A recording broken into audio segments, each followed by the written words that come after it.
ଯେତେବେଳେ ଭକ୍ତମାନେ ପୁରୋହିତ ଘରକୁ ପୂଜାଟିଏ କରିବା ପାଇଁ ଯାଉଛନ୍ତି, ସେମାନେ କେବେ ବି ତାଙ୍କୁ ମନା କରନ୍ତୁ ନାହିଁ। ଠାକୁରଙ୍କର ପୂଜା ଦ୍ରବ୍ୟ ଯେତିକି ଲାଗିବା କଥା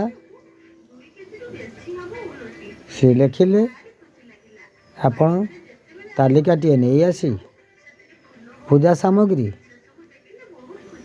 ଦୋକାନରୁ କିଣି ପୂଜାଟିଏ ସ୍ୱଚ୍ଛ ମନରେ କରନ୍ତୁ।